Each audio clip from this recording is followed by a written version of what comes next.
Dracula! Look on me, Dracula.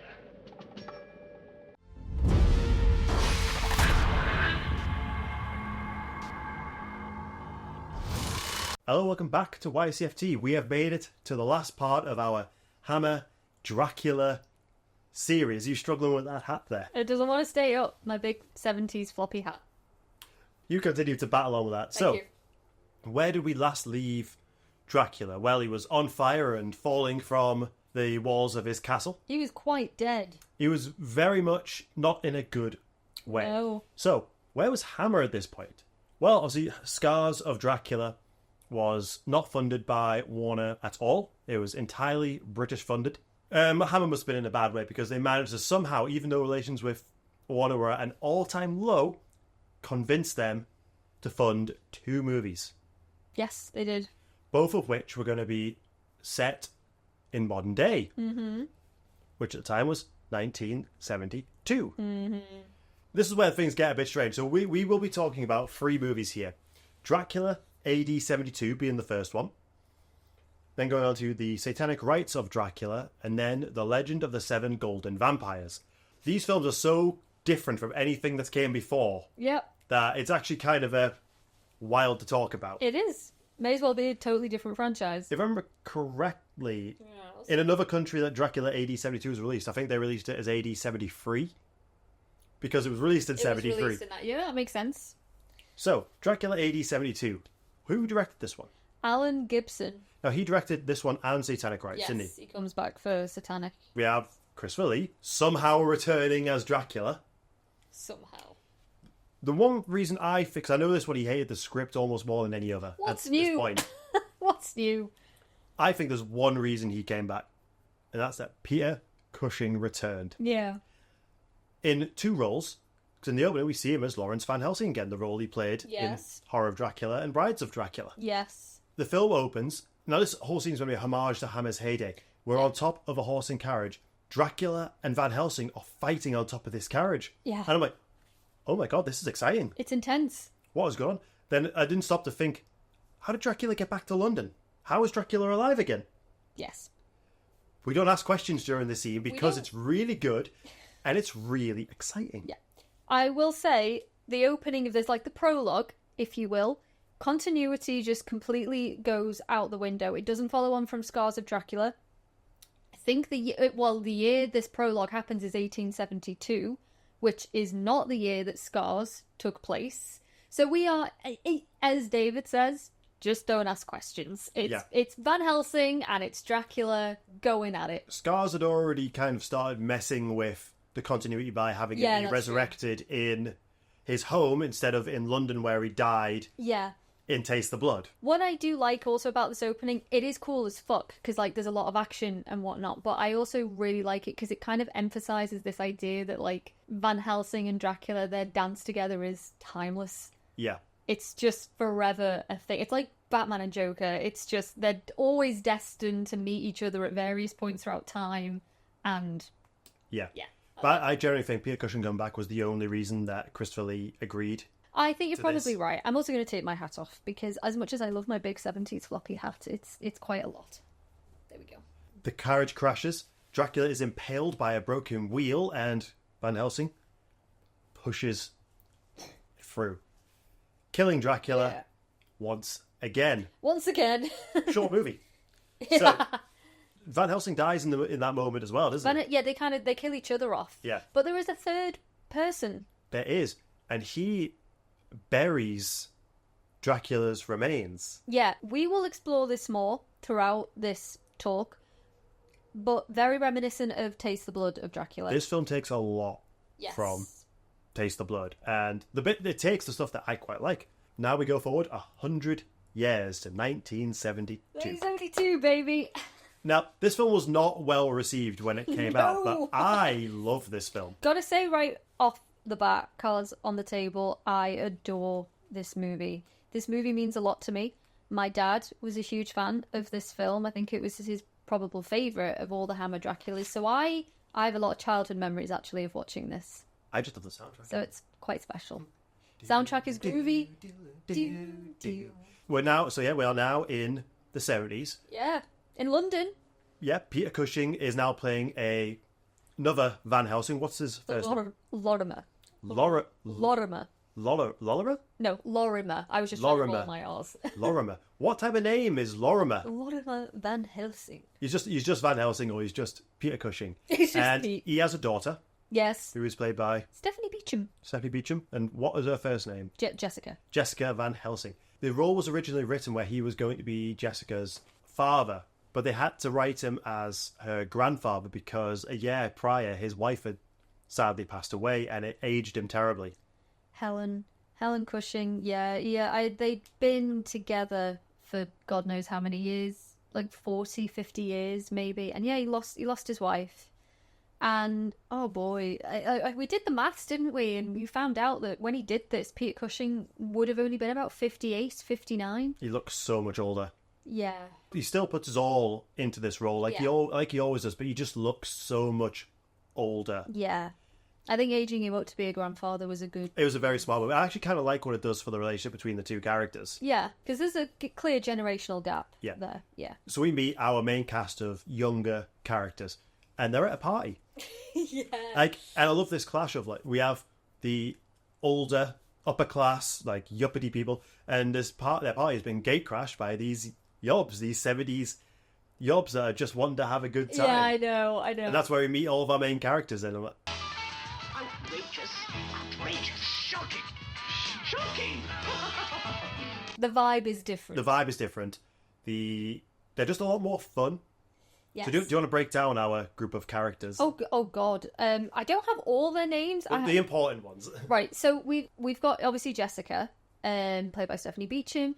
She has her boyfriend, who I'm sorry, name I don't really remember. Do you remember his name? I don't remember his name. No, just You're not really Jessica- proving my point that they're a fun group of characters. Jessica's boyfriend. We also we've got Marsha Hunt, who actually, I did not tell you this as we were watching it, but I don't know if you remember her from The Howling 2. I do remember from The Howling. Yeah, she's Yes. one of the werewolf ladies. We have Caroline Munro, whose character's name is Laura. Caroline Munro makes a few appearances in Hammer movies, but most importantly, we have Christopher Neame playing Johnny Alucard.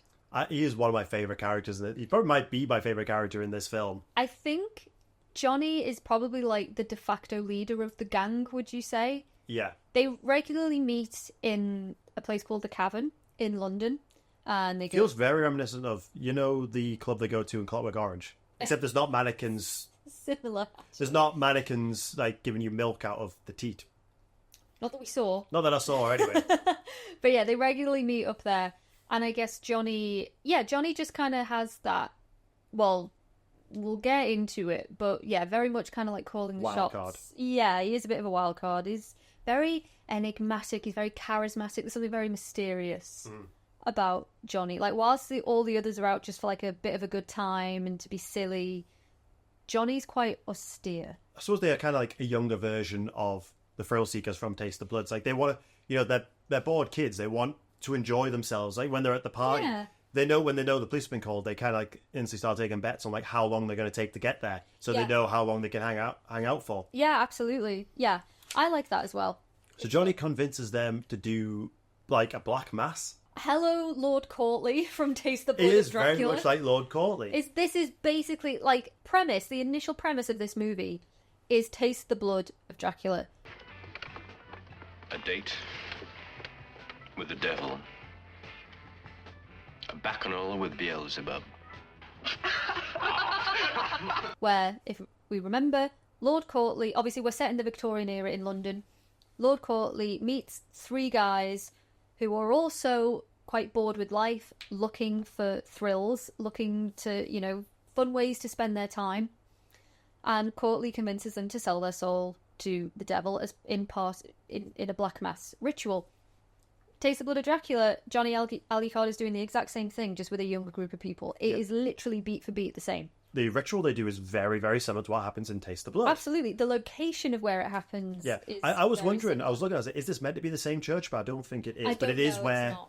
we saw the previous character, also played by the same actor as Johnny. Yes, he plays Yeah. his ancestor Yeah. in the flashback. We know this is where the remains of Dracula are buried. Yes. Cuts his hand. He gets, obviously, Dracula's blood. But the difference this time is he brings one of the girls. Well, he wants Jessica. He wants Jessica to do it. But what she's not really up for it, so one of the other girls goes up. Laura goes up. And basically pours Dracula's blood onto her. Yeah, and this scene, I really like. It's like, you can't really see it, but there is actually a picture of it on the book as well. Yeah. Which is really cool. You know, the weather starts getting really bad. We got lightning, and the grave where Dracula is, like, smoke starts coming out of it. And it's quite a prolonged... It is. It's very drawn resurrection scene. And we haven't seen that in a while. Oh, this seems way more... just interesting than what we've seen over the last few films. Even just rewind to Scars, the previous film where a bat resurrects Dracula. Yeah. A bat. Whereas now, 1972, we've got a whole Black Mass ritual. Like, we're seeing... I think you see, like, the grave almost, like, pulsating out of the ground, like he's trying to, like, force his way up from the ground. It is very drawn out, but it beats a bat any day, in my opinion. Like, it's exciting to watch, When Taste of Blood, because of script reasons, we had Lord Corley just becoming Dracula. I think we're seeing how that the ritual should play out, and that Dracula is resurrected, and whoever does the ritual basically becomes their familiar. Yeah, like the lead disciple, It's like Johnny wants the power. He wants to be a vampire. He does. He does. But the ritual also hasn't gone right because people, they left, they ran off. And Dracula wanted a Van Helsing for his revenge. She's not the right one. Dracula wants revenge on... Well, he aims at the most recent incarnation of Van Helsing. I want to punish him by taking his daughter. She is not the one. So Dracula is back. Once again, as exciting as it is to see him come back, and again, you know, like as exciting as that whole resuscitation was, once again, though, we still have Dracula out for revenge. We do. And again, as much as I enjoy this film, it is very obvious that he spends a lot of his time just lurking around a church. He spends all his time in the church. Yeah. At least to Taste of Blood, he left the church every now and then. It is a bit of a shame.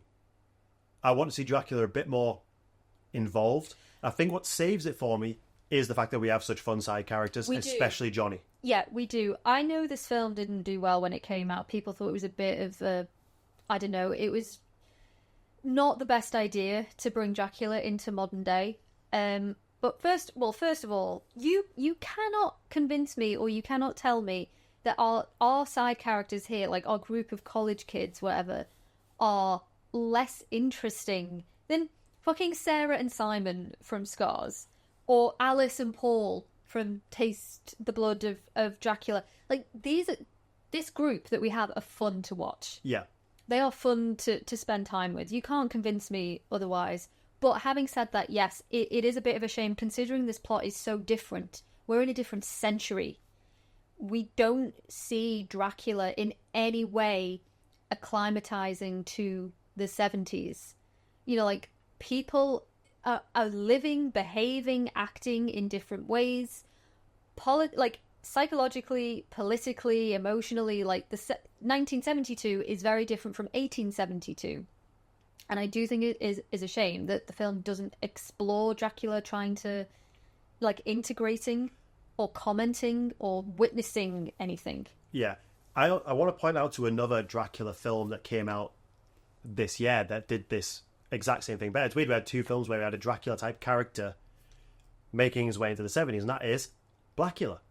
Not obviously Blackula, he is not Dracula, but he is basically a Dracula character. Acclimatizing to a different century. He gets hit by a taxi. He gets hit by a yellow cab. He goes to the clubs. He does go to the fucking club.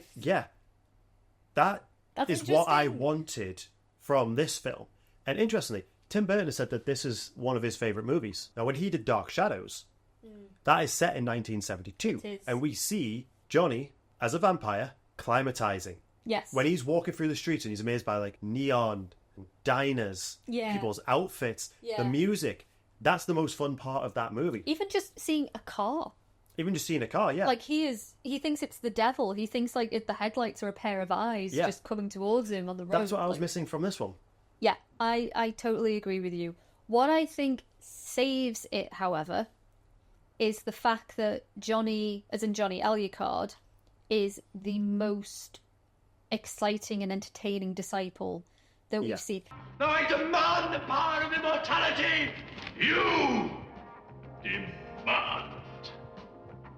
It's a problem that I had with Dracula Risen from the Grave and many of the others, is that Dracula is ultimately quite passive and he is very reliant on his familiars, his disciples, to do a lot of the dirty work for him. It's very much the case here as well, but Johnny Alucard is nevertheless an interesting disciple because of his relationship with the other characters. Yeah, so he has to go start getting food for Dracula, so characters start to disappear, and the police go to Van Helsing, as his family are known for, being experts in the dark arts. Really like that element as well. This is also new for a Dracula movie. Yeah. What's the name of the police officer? He's called Inspector Murray. The actor is Michael Coles. What's interesting is he plays the same character in the next film, and that's the only time that's happened. It's the only time a character other than Cushing and Lee has returned. Yeah. Playing the same character. Playing the same character. I think because it's the same director, you have the same characters. It's the only time that feels like an actual sequel. Yes. An extension of this world. And I like it. I like it was initially obviously apprehensive about believing in vampires and stuff like that, but ultimately he was also quite quick to get on board with it. Yeah. Do old ideas rest comfortably in an open mind, Inspector? Well, in a case like this, Professor Van Helsing, I have to keep an open mind.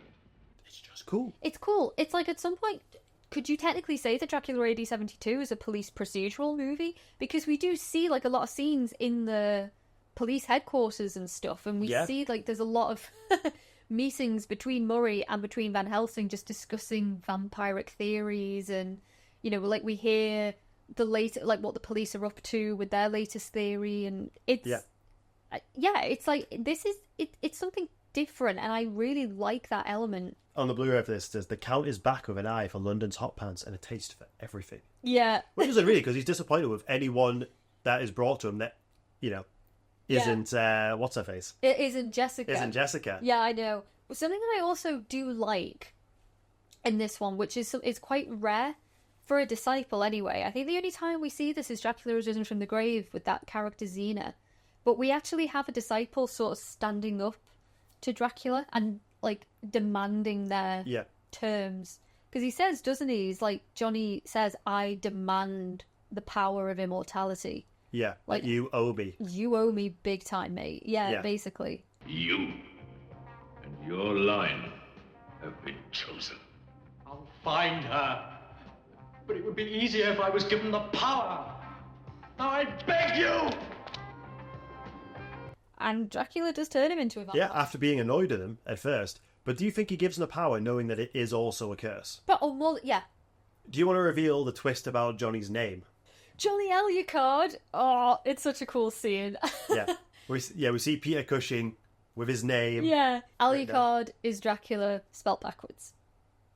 There we go. So it's like Johnny's family has been destined to bring Dracula back. Yeah, it's in the blood, it's in the genes. Yeah, I really like that. I like the disciple, Alucard. I love that too. Johnny Alucard.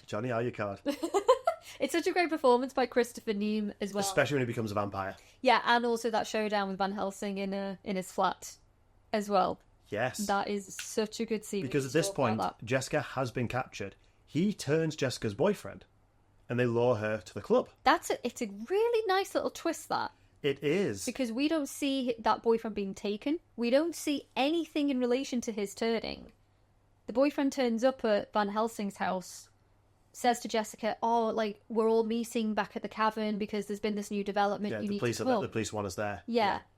And there's nothing to suggest that there's anything untowards going on up until they get into the cavern, and then the boyfriend just turns. Reveals the fangs. Yeah. Yeah, I really, really enjoyed that. I like that too. There are a couple of other characters in the gang that I think the film just forgets about, like the guy that's dressed as a monk. We never really find out what happens to him, for instance. Marsha Hunt, who gets... was like kind of one of Johnny's first victims. Yeah.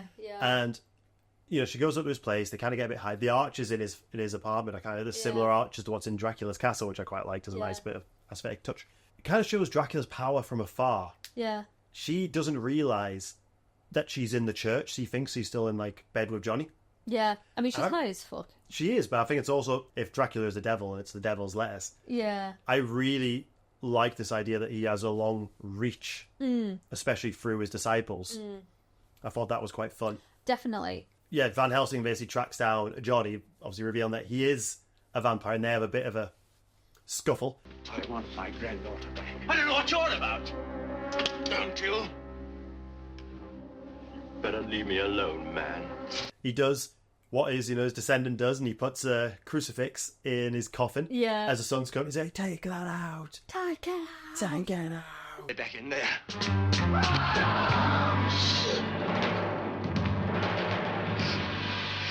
Take them out. Please take them out. Too late. He starts using the mirror to reflect sunlight at him. Oh, it's so cool. Yeah. Gets him into the bath. Because he does he gets injured, doesn't he? He gets, gets sliced on the arm. Yeah. Gets him into the bath and then turns the shower on. I will say, the makeup on him in this moment isn't great. I think they could have done more with him. But basically, like, the running water drowns him. Yeah. With a mixture of, it's like sunlight. skylight. It's like he's got, like, a skylight there. So Johnny is ruined in this moment. But then Megan, when you see him dead, it's like, oh, it's a little bit crap. But as part of what otherwise is a very, very cool scene. And it's just exciting because Johnny is so up for it. And Pierre Cushing always puts us all into these scenes. It's a really cool scene between that. What I love especially is Van Helsing is demanding that Johnny reveal where Jessica is. And Johnny's like drowning in the bath, in agony. He's like, you'll never find her. Ultimately, we find her quite quickly. She's at the church. I don't know why they can never work this out.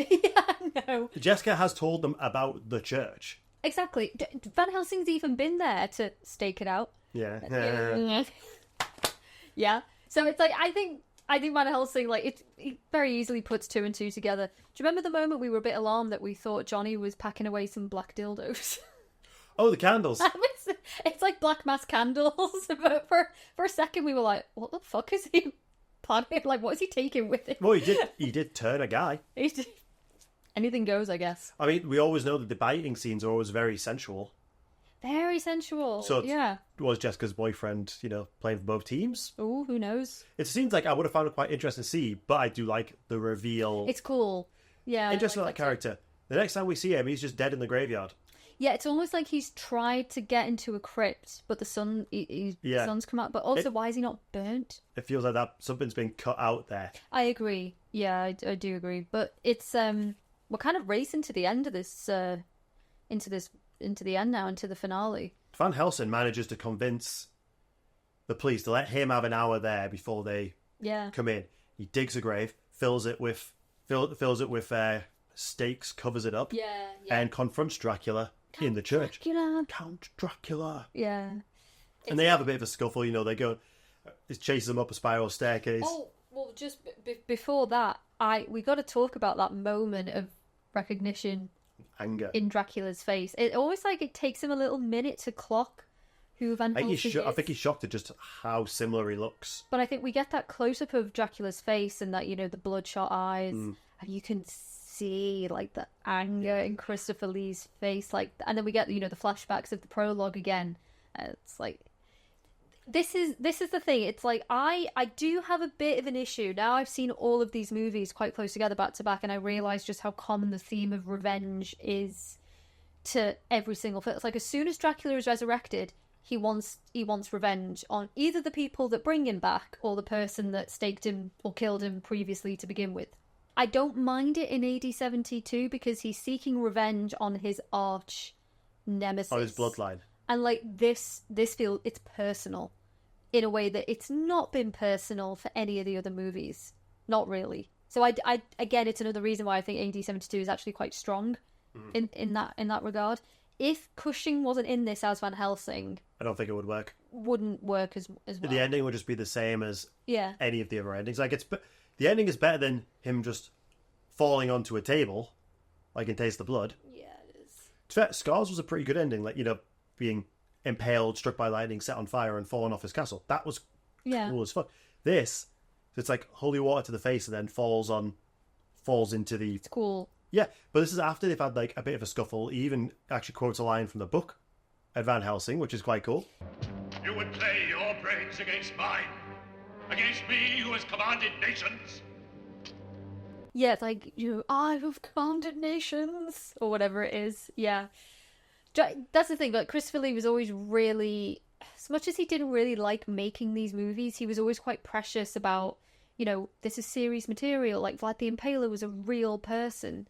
Like, let's respect Bram Stoker's work. So I think he probably liked the fact that he could speak some dialogue from the he got to make a film with his friend again. Yeah. And they haven't done a Dracula film together in a long time. No, they hadn't. It's weird to think, actually, just how few Dracula movies Peter Cushing is in. Yeah. Or, like, at least the big span of time where he's not in... Because the first time he would have been on screen with Christopher Lee's Dracula since 1966. Yeah. 6 years prior. Yeah, exactly. And it just works, and that's what I think... Yeah. I hold this film in such high regard. Like, it's not top of my list. It's not top of mine, but I'll tell you, it's in my top 5. This is a very rewatchable film. I love it. I really, really do like it. It's exciting. It's exciting. It's fun. Yeah. It's kind of sexy. It is. And I think most people are kind of in agreement now. Like, at the time, people didn't like it. They thought it was such a misstep and a mistake to bring Dracula into modern day. They thought it was corny. They thought it was cheesy. Whereas now, I think people sort of see that it's fun. Mm. People can respect, like, it did something different. And I do respect it. Lee, as you said at the beginning, he really did not want to do this, but he was persuaded by a significant increase in his salary by James Carreras. So there you go. It was Peter Cushing, but it was also those extra noughts on his salary. Because they'd guaranteed 2 films, do you think they slipped in, you're going to get significant sum of money, but you've also got to do the sequel? More than likely. We'll give you more, but you got to do 2. Yeah. Yeah, more than likely. 8072 is it's a ton of fun. It really, really is. Yeah. Where would you kind of place it then? Like, we discussed this. So I think currently our top rater was Brides. Yeah. A Dracula film without Dracula in it. Yeah. Yeah. Followed by Scars. Yes. Dracula Has Risen. I would put 8072 there in 4th place.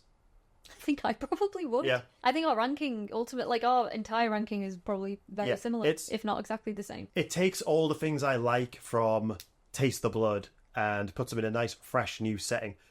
It's not perfect. I would love to have seen Dracula head out into the streets of London. Yeah. Go to a club. Yeah. Seduce someone. Kind of like in the Dracula TV series when he seduces Lucy in a club. Yes. Why couldn't we have seen something like that? This is it. It's like, I'm not saying that, we needed to see Christopher Lee's Dracula drop in acid. I'm not saying that, like, we needed to go that far. But to see him, like, just take in how different society is. Because, like, even women, like, how more rights that, we've been able to have and establish for How ourselves. less religious everybody was. Yes, exactly. Like, that would have been cool just to see Dracula, like, just assimilate to that.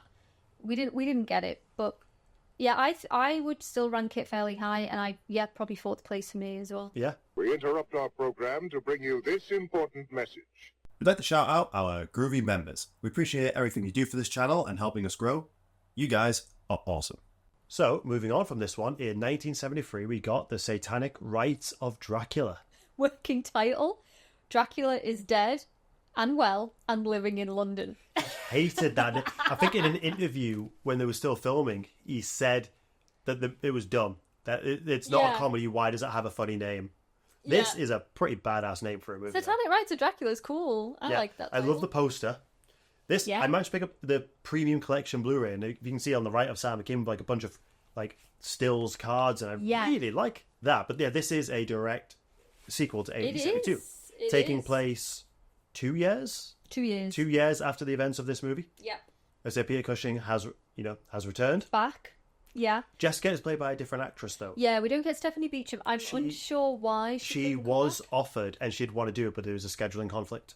So we have Joanna Lumley instead. It was just a British icon. And I'm always happy to see Joanna Lumley, especially 70s era. I mean, we saw her very recently announcing our votes at Eurovision. Yeah. Yeah, we did. I mean, obviously, you know, like, Icon, absolutely fabulous, is probably, like, the most famous thing she's known for. But, yeah, love to see her. She's great. This movie is a bit odd because You reckon? it's basically a spy thriller. It is a spy thriller. Hammer are experimenting with genre in yeah. a way that they haven't before. And you said this one was in pre-production before Yes. AD 72 even came out. Yes. So we have this house where powerful men keep going to, and it's under investigation by a secret organization. They have an underground like facility Yes. where they're keeping an eye on it. Yeah. And like their informant ends up dead, and there's goons on motorbikes. And I'm like, Yes. are we sure we're watching a Dracula film? I know. It's like the informant, I think he's called Hansen, the agent. He's been tortured relentlessly, and he makes his way out, and he gets back to, what is it? Is it like MI6 or I don't like think it's MI6, but it's it's some secret organization. some secret organization? He manages to get back before he dies, and it's revealed that he has taken pictures of 4 very prominent British figures taking part in this black mass ritual. And there's one, however, I think the 5th one, where they can't see who it is on camera. Yeah. But 4 very prominent British men, like one's a politician, one is like a doctor, and there's they're all like different sectors, but all very, very important. And as you say, yeah, Murray is back. Murray has been brought in because of his experiences in AD 72. So they find out from their informant that there's something to do with a specific satanic date. Yes. That something big is going to go down. So that's why they bring him in, and he brings in Van Helsing as an expert. Yes. In these things. Like, they don't often assume that it's something vampiric, and so they investigate. They do. And there is a basement full of vampire women. Which, I'm not going to lie, I've seen this movie twice now. Second time, it dawned on me actually how incongruous that actually is. As is Christopher Lee's first appearance in the movie. We don't see Dracula until about half an hour in, where the secret organization... You don't see him again until half an hour later. Yeah, exactly. The secretary has been kidnapped by this other, like the bad organization. Purge is the acronym. Like, the guys on motorbikes have kidnapped Jane, who works for the good secret organization. And she's chained to the bed, scared, exactly where the secret informant had been kept prisoner as well. And then in walks in Dracula, and he bites her. And I just remember thinking, watching it again, like, up until this point, there's been nothing to suggest that this is a Dracula movie. And then all of a sudden, here he is. Yeah. Well, I think we'll come back to that, I think, when we talk about the ending. But you are right in it. I think we both agree that scene actually diminishes the ending. I agree. I totally agree. Also, there's another where we don't find out how Dracula came back. No, there's no resuscitation. There is no. Or And resurrection. I'm kind of fine with that.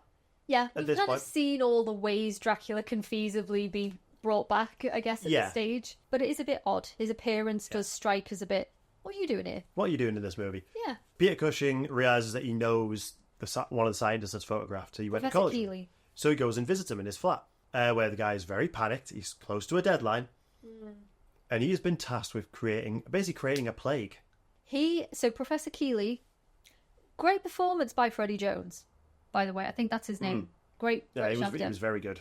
Just panicked very well. He has developed a new strain of the bubonic plague. And I can't remember exactly what it said, but he basically says that it's more deadly than it ever has been. Like, it's designed to kill you within, 10 minutes Yeah. of, exposure to it. Which is a bit of a plot twist. We've got the bubonic plague just kind of, growing in these little petri dishes in this guy's London apartment. Dracula's plot this time round is he wants revenge on the world. He's probably sick of just being killed every other day. So yeah, he is tasked someone with creating this plague, and he's just basically going to wipe out humanity. He's kind of done. Van Helsing kind of, when him and Van Helsing and the police are talking about this, they say maybe he himself is just kind of sick of existence. This is, for me, why this movie stands out as well as it does, because yes, it's a bit off the rails, but this, for me, is the most complex Dracula has ever been. Yeah. The fact that he is back, he's taken on a different persona, and yeah, his motivation this time around is still revenge, but it is revenge on a much larger and arguably much more nefarious scale. Like, he is fully prepared to die, but he wants to take out the entire world with him. That's interesting. Yeah. That's not something we've seen explored in any of these movies before. Following on what you said about him taking on a different persona. So there is a mysterious figure that they all talk about called Denham. Which they realise is, he's like the guy that connects all of these other prominent figures he's a property together. mogul. Yeah, he's a property mogul. His offices, like Denham's headquarters, now lie on the church, where the church from AD 72. So that's another little connection that Van Helsing makes. And he also funded Keeley's research into the plague. Yeah. So Van Helsing puts 2 and 2 together. Yeah. I have to admit, I think in order for Dracula to have come back, for this place to be built and the progress we made, I think they should have done a bit more of a time jump. Than 2 years. Than 2 years, just a couple more years. So Van Helsing visits. He manages to get through basically just by, knowing that Dracula's going to want to see him. Goes up in the lift, and he's greeted by a figure who's shrouded in shadow. He's sat at a desk. The light is shining in Van Helsing's face, so he can't see. We know who it is. I think watching on Blu-ray, you can just see that it's Christopher Lee. Yeah, you can tell. Which I imagine if you were watching this on like VHS or in the cinema, you might not have been able to notice it. But, Chris, he's putting on an accent. But also, he's just talking with Van Helsing. And I remember watching thinking, I really like this. There is a group of us who are determined that the decadence of the present day can and will be halted. A new political regime is planned. Very cool. And it's cool because it's different. Yeah. It's kind of what we wanted from AD 72. He's now part of society. Yeah, he's a bit secret, but he's wearing suits. He's got people working for him. He has businesses. He's not hanging out in a fucking church. There are a few vague rituals, it is true. A little occultism, a touch of mysticism at Pelham House, nothing more. Evil begets evil. Yeah, he is technically in the same location. He's in a swanky apartment built. He's in a penthouse. Yeah, this is something different than what we've seen before, and I really like it. I like this scene for a few reasons, because this is the most fun I think I've seen Dracula. Like, Dracula almost seems like he's having fun. Like, I feel like Christopher Lee's having fun playing this different persona. But also, this is the most dialogue I think we've seen Christopher Lee ever have as Dracula. Yeah. As Dracula, as Denham, if you know what I mean. But it's also interesting as well because it demonstrates, unlike all the other films, that he's not been this passive figure, just, getting all his cronies to do his evil work. No, like, he's actually been doing stuff. Fair enough, we never actually see it. We don't see, like, him building his property magnate empire, but we know it's happened. And that, to me, just adds this extra dimension to the character of, like, ooh, okay. Well, I also like how he's manipulated these powerful men.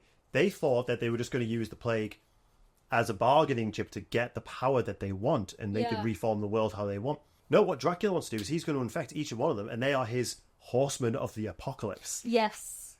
That's evil. I love this evil. Yeah.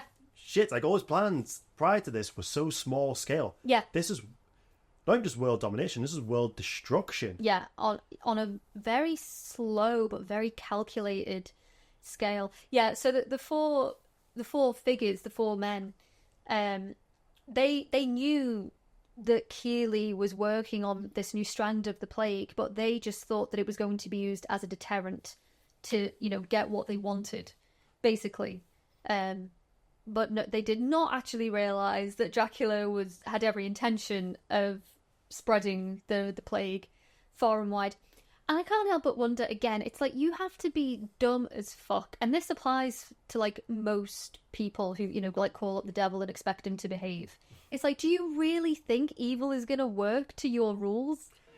My supreme triumph. Van Helsing.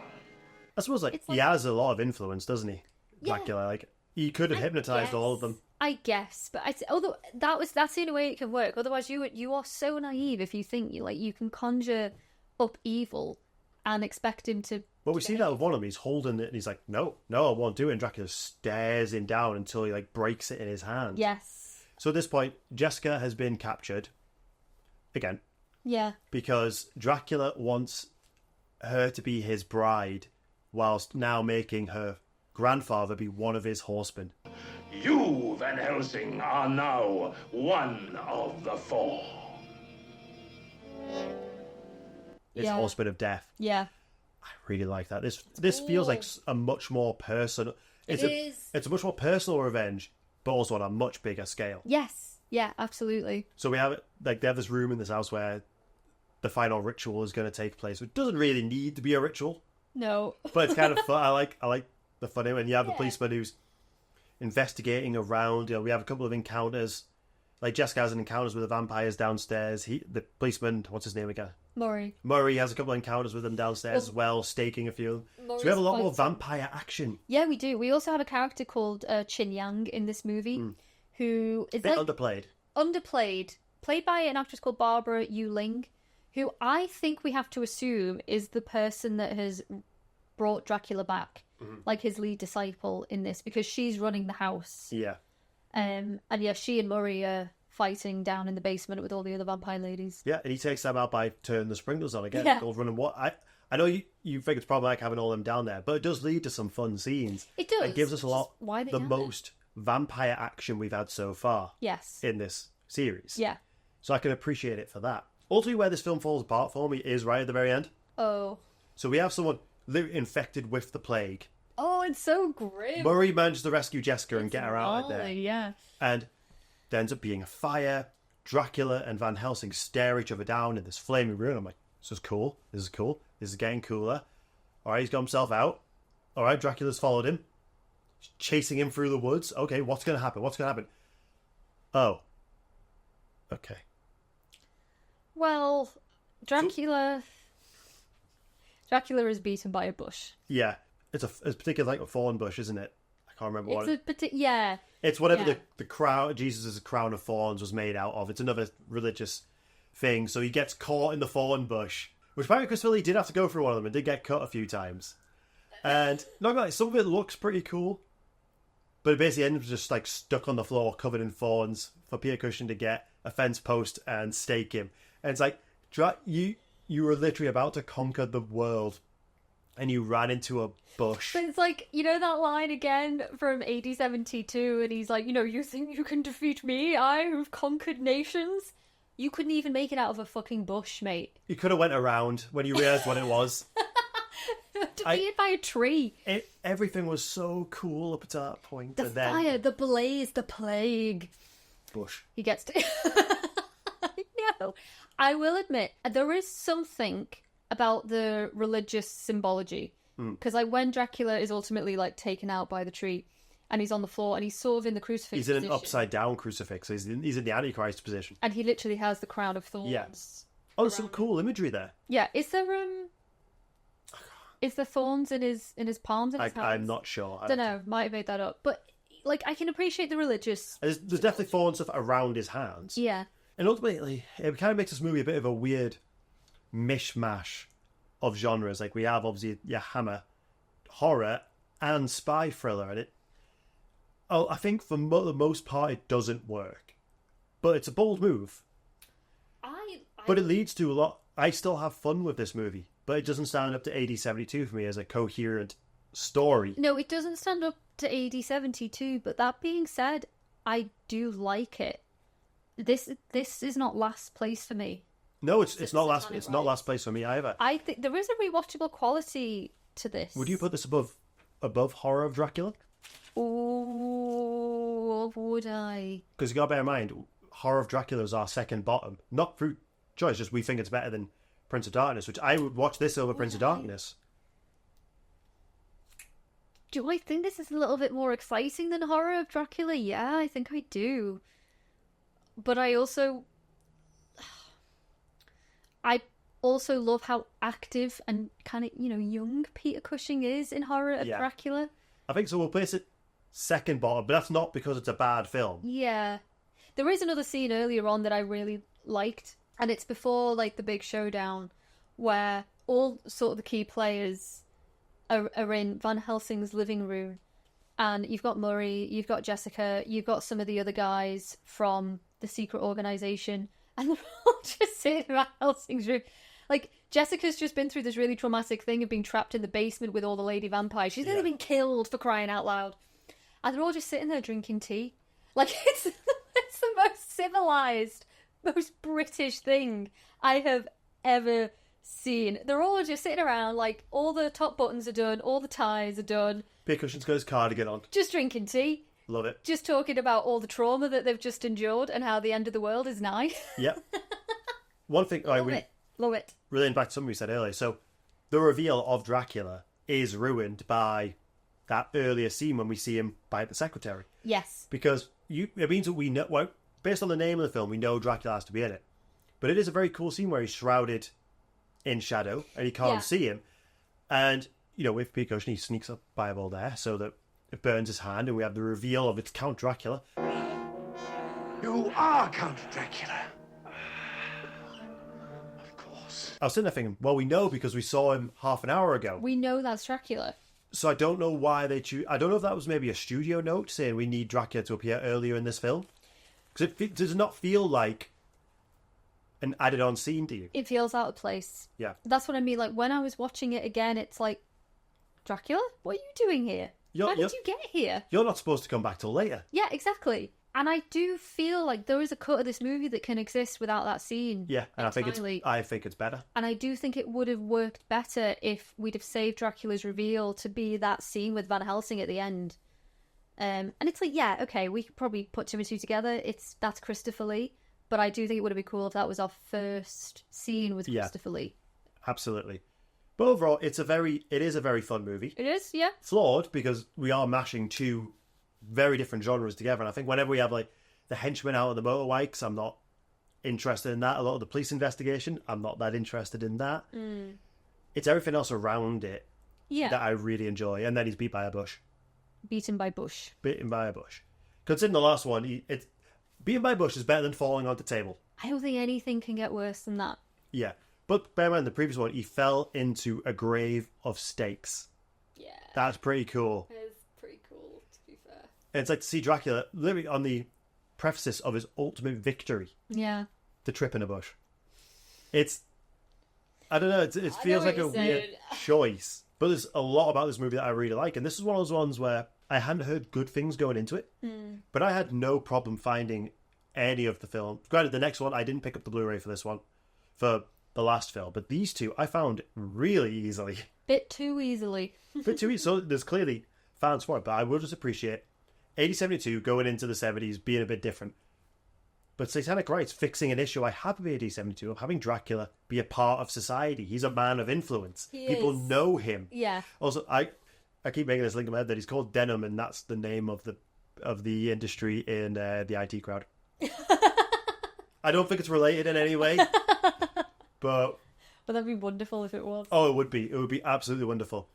But yeah, but this also does bring us to the end of Christopher Lee's tenure as Dracula. It, yeah. He did appear in 1974 in a French film where he played Dracula, but as this version of Dracula, you just come to an end. So do you have any more notes on this one before we move on to I think the final film of this series? I think Christopher Lee was quoted as saying that after this movie, like, he is now officially done with this character. Like, he's not going to come back. He has no intention of ever coming back. He was very happy to park it. After his nice pay rise. Yes, he's over and out now. So that leads us into the final film of this series, The Legend of the Seven Golden Vampires. Directed by returning director Roy Ward Baker, who directed Scars of Dracula. This is a strange one, because Dracula is in this movie, but he is recast. And what's the name of the actor? What is it? John Forbes Robertson plays Dracula. Initially was going to play Dracula in Scars before Christopher Lee agreed to come back. Must have been mates with Roy Ward Baker. It must have been. Well, it's set in China. It's Hong Kong. It's actually set in Chungking. This is an odd film, to say the least. It literally starts with elderly Chinaman making his way to Dracula's castle, which looks different again. It's set in Transylvania, the very beginning. Yeah, well, it's set in 1905 or 1903. This particular scene is 1804.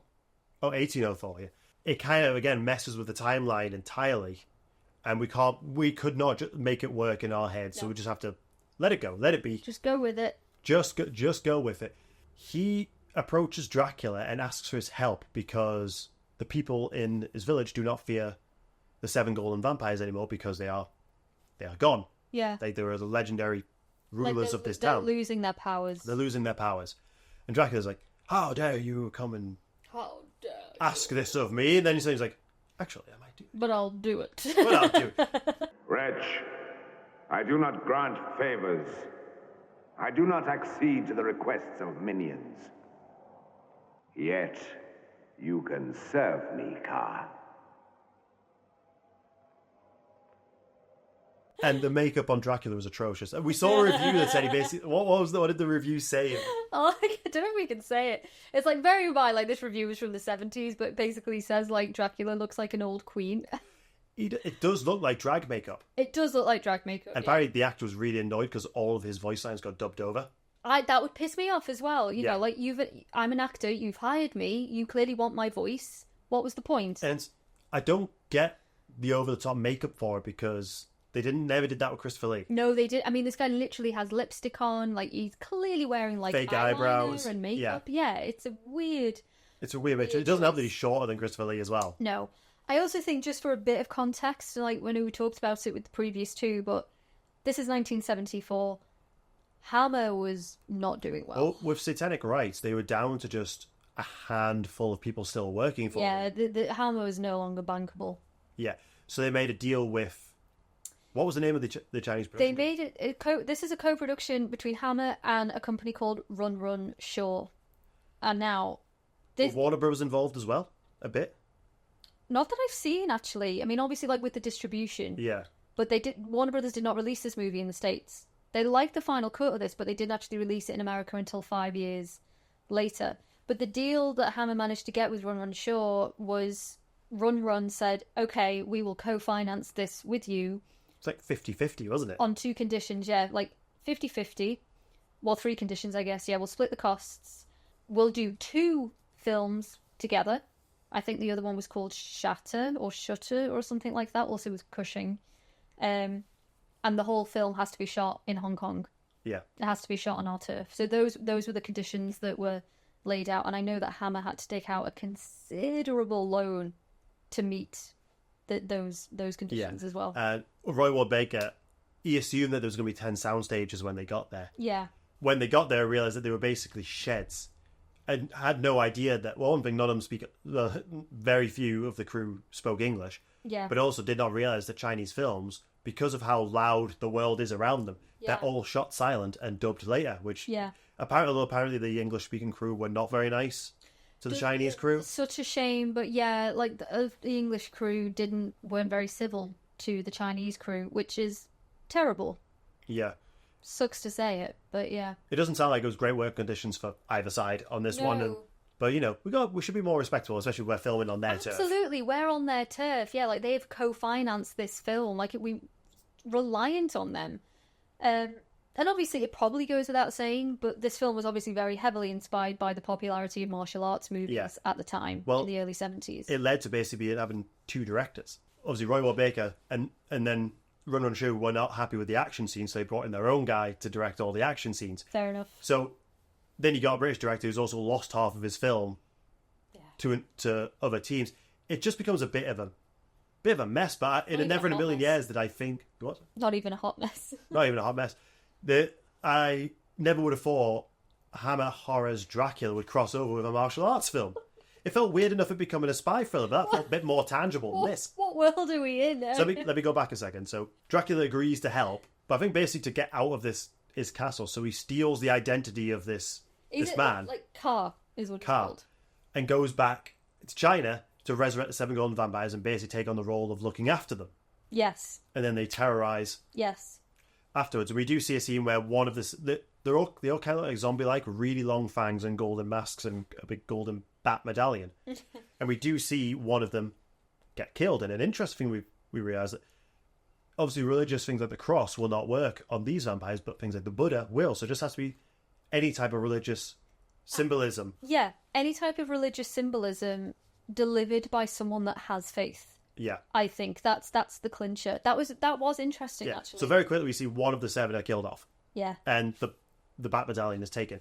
Peter Cushing's Van Helsing is in China giving a lecture. And he's basically trying to rid them. He wants to investigate the claims of these vampires and rid them. But a lot of the academics there just do not believe him. Aside from one.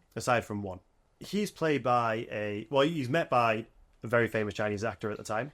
Si Ching is played by David Chiang, who has appeared in over 130 films. He's still going today, isn't he? Very famous martial artist. Massive at the time. I do actually quite like him in this movie. Yeah, he's very good in this, yeah.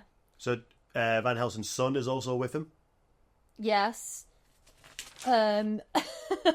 Leyland Van Helsing is played by Robin Stewart. He reminds me of another actor. I can't quite put a name to it, but I kept getting mixed up with other actors. Yeah. He just has that Hammer actor face. Yeah. Bizarre film choice, this one. Now, Christopher Lee was offered the role and he said no. He tried to convince Peter Cushing not to do the film because he thought it was beneath him, and said, look, Ralph Bates. That's who I thought the actor who played his... Dark hair. Yeah, he looked a bit like Ralph Bates. He said he is perfectly willing to take this role off your hands and do it for you if you don't want to do it.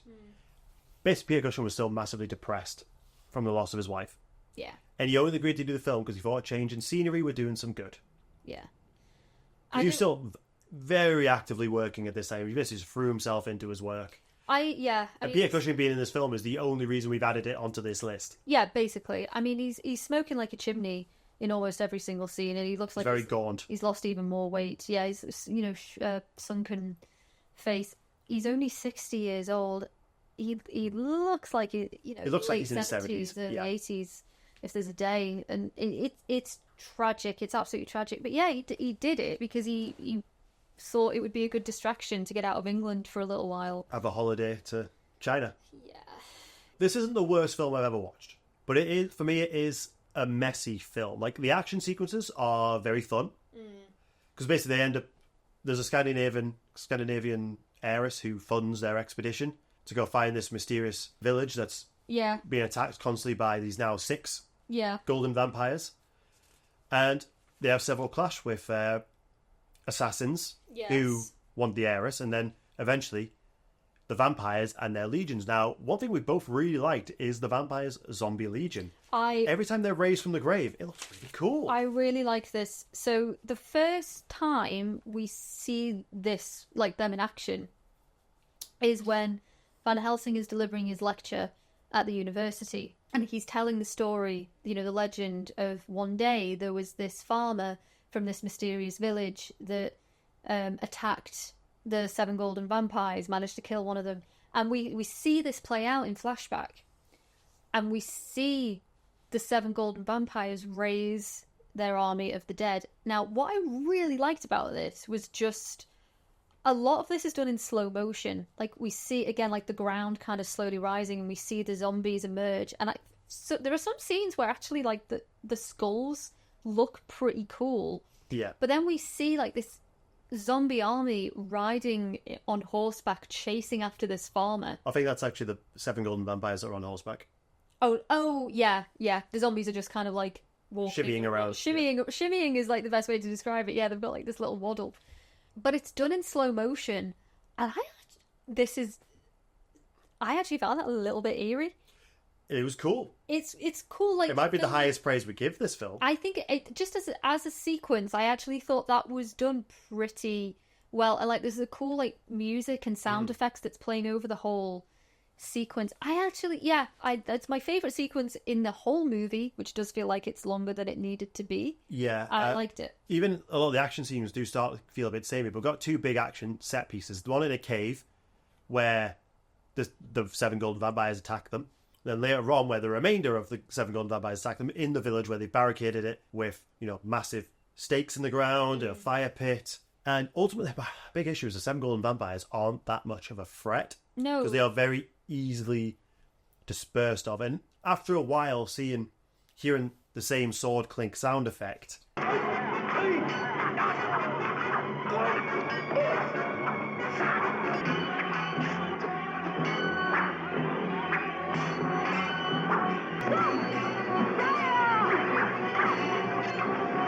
gets a bit tiresome. Our lead actress gets turned into a vampire and then instantly killed off. And to us, a pretty cool way. A lot of the times there's some really cool vampire deaths, and because we have such a large cast of characters with a lot of the Chinese actors in there as well, we do see a lot of them get killed off as well. I'm like, okay, there's more stakes. Like, we saw more action than we've seen in any of the others. But did you forget one particular part of this? Did I forget? The Dracula's in this movie. I always forget. Well, I say always. Yeah. Yeah. Completely forget that Dracula's in this movie until, like, the end. When it's a running theme in a lot of these Hammer Dracula movies. I forget he's a part of it. One of the actresses is captured, takes it back to the temple, which we always see, like, bare-breasted women in a circle, like, blood being dripped into a pit, which ultimately just ends up being a place for one character to die, but I don't know what the purpose of the pit is, other than to look kind of cool. Yeah. So after the final vampire is taken out by Van Helsing this time, in our neck of the woods, vampires can't be killed by fire, which makes you think he could have survived in Scars of Dracula, actually, which kind of gets over the problem we have of Dracula dying and not seeing him get resurrected. But in China, fire does work on them. Yeah. Which percussion fires. He obviously isn't going to use a sword or anything, so he uses a flaming stick. Yeah. But one point does use a spear and kills the final of the 7 golden vampires. He looks towards this elderly Chinese man, Car. And he instantly knows Count Dracula. Count Dracula. Show yourself. Do you have to hide behind the visage of another man? Yeah. And Dracula's dead within 30 seconds. It's so It is honestly embarrassing. It's embarrassing for Dracula, because Dracula gives this whole speech about how, you'll never defeat me. I'll kill you as soon as I'm out of this body, whatever it is he says. And Dracula is literally dead after 10 seconds after he appears. But also have to bear in mind that he is Lawrence Van Helsing in this one. So this is way back in the past. We do not know how Dracula gets back across to his home in Europe for the rest of the films to continue. It doesn't make any sense. It doesn't work. It's bold. It goes in a completely different direction. I said Pirate Warner Brothers loved the film. Yeah, they did. What was that review you found of this movie? It made me laugh. I can't remember the reviewer, but it was of the time when the movie was released. And he basically said, why do otherwise intelligent people go and see trash like this? Answered his own question like, I don't know, but it's exactly why I'm going to go and see it tomorrow night as well.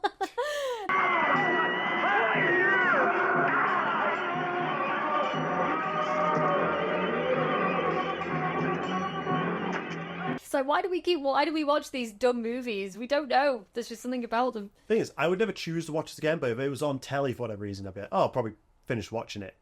But it's not a good film. Ultimately, whenever the characters stop and talk, it gets really boring. It gets boring. It feels long. I don't think most of the makeup is very good, especially on the 7 golden vampires. No. There's no way to distinguish them other than some of them have different outfits. There's at least 1 or 2 of them have the exact same outfit, and I was like, I can't keep track of them amongst their own forces. And ultimately, they're not a threat. Van Helsing did not need to be in this movie. Dracula did not need to do this movie. This could have just been a film made in China, and I think it would have been better. Dracula absolutely, categorically did not need to be a part of this plot. Well, he's not even part of the title. No. For the first time, his name is not in the title. Did not need to be a part of the story at all. No. And I'm kind of glad Christopher Lee said no. Peter Cushing probably should have. I mean, he has his moments to shine, but ultimately isn't an important part of the plot. Yeah, it's also because, when we see Van Helsing fighting, it's not with Dracula, not until the very, very end. And even then, that fight is over within 10 seconds. So it's like we don't have the personal connection between Van Helsing and Dracula anyway. Yeah. Van Helsing's just there as, a consultant, really, rather than anything else. He can't do all the martial arts, so he's not swinging swords and spears around. No, it's a very weird film to end a franchise on. desperate attempt to keep a franchise going, to keep a production company alive. To try and stay relevant in a very, increasingly different filmic landscape, where you've got different genres cropping up. So you got to bear in mind, America now had their boom. They were having horror movies of their own that were doing very well. They had zero interest in ours now. This is 74, so I mean, I think The Exorcist was already out. Texas Chainsaw Massacre was out. This is when people talk about Hammer as a company kind of dying. This is the decade. Yeah, Hammer really, especially their horror branch, didn't really survive the 70s. Yeah. We get to see some like really lower quality films. Yes, that's just because America didn't have the interest. We couldn't reach the larger audiences anymore. So, have you got any more notes on this one? Nah. It's what a weird one to end it on. It's such a weird one. I've really enjoyed covering all of these Dracula movies. I've much enjoyed it. It is a bit of a strange place to end things on. This one does come in last for me. Yeah, this was dead last for me. As a ranking, this is firmly at the very, very bottom. We've talked about other films where Dracula feels like an add-on, but he is at least part of the story. Dracula does not need to be part of the story, so that puts him at the bottom of my list. Totally, yeah. So, I agree. So yeah, thanks a lot, guys. We've had a lot of fun over these last three a ton of fun videos. And we've said it before, but obviously we are going to explore more Hammer franchises as we go. Frankenstein is maybe next. We're going to do some standalone Hammer movies. Yeah, we probably won't do Frankenstein until next year. Yeah. But we are going to at least do Curse of the Werewolf this year. Maybe Quatermass. I haven't seen them yet. I can't jump straight into Quatermass and the Pit without watching the other one. Quatermass. Give me 5 minutes. Do you want me to watch Quatermass or do you want me to finish X-Files? Take a pick. Oh, don't put that on me. Don't make me choose. So yeah, thanks a lot, guys. We hope you've enjoyed it. At the time of this recording, I'm still mid-editing the second part of this video, so I don't know what the reaction to that one will be, but we had loads of great feedback on the first one, which we absolutely loved. We loved chatting to people about it, and hopefully you enjoyed part 2 and this part just as much. This was an odd one. We always knew this was going to be an odd one because the films are odd. Yeah. So thanks a lot, guys. We will see you next week.